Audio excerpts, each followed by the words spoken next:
ملتان رضا حال میں محرم الحرام میں امن و امان کے قیام کے سلسلہ میں اتحاد بین المسلمین کمیٹی پنجاب کے زیر اہتمام اتحاد بین المسلمین کانفرنس کا انعقاد کیا گیا۔ اجلاس میں ضلع انتظامیہ کے اعلیٰ افسران، commissioner Multan, D C Multan, R P O, C P O سمیت علماء کرام نے کثیر تعداد میں شرکت کی۔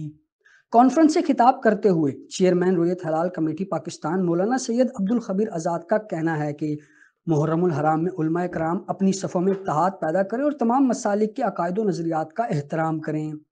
پاکستان کے اس وقت اس حال میں موجود جن کا تعلق تمام مکاتب فکر سے ہے، ہم اپنے وطن سے پیار کرتے ہیں، اپنے وطن سے عشق کرتے ہیں، اور وہ کہتے ہیں نا، وطن سے محبت ایمان کا حصہ ہوا کرتی ہے۔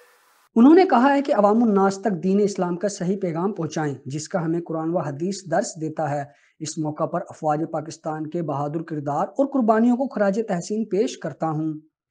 کل میٹنگ ہوئی ہے، آج جو ہے وہ مولانا خبیر آزاد صاحب کی سربراہی میں اتحاد بین المسلمین کا پورا وفد یہاں پہ آیا ہوا ہے، اور ڈویژنل پیس کمیٹی کے ممبران کے ساتھ ان کا انٹریکشن ہوا ہے۔ باقی ہمارے ڈپارٹمنٹ کی طرف سے بھی جو انتظامات ہیں وہ بھی کمپلیٹ ہیں۔ انشاءاللہ مجھے امید ہے کہ بڑا پرامن اور بڑا اچھے طریقے سے محرم کو ہم کنکلوڈ کریں گے۔ چیئرمین رویت حلال کمیٹی کا کہنا ہے کہ محرم الحرام ہمیشہ کی طرح امن و سکون سے گزرے گا۔ میں تمام مکاتب فکر کے علماء کرام و مذہبی رہنماؤں اور عوام الناس سے درخواست کرتا ہوں کہ وہ آپس میں متحد ہو کر اسلام، وطن اور امن و سلامتی کے دشمنوں تخریب کاروں پر کڑی نگاہ رکھیں۔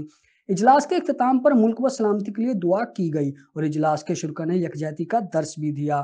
کیمرہ مین محمد حماد کے ساتھ Haroon Tahir, N news HD Multan.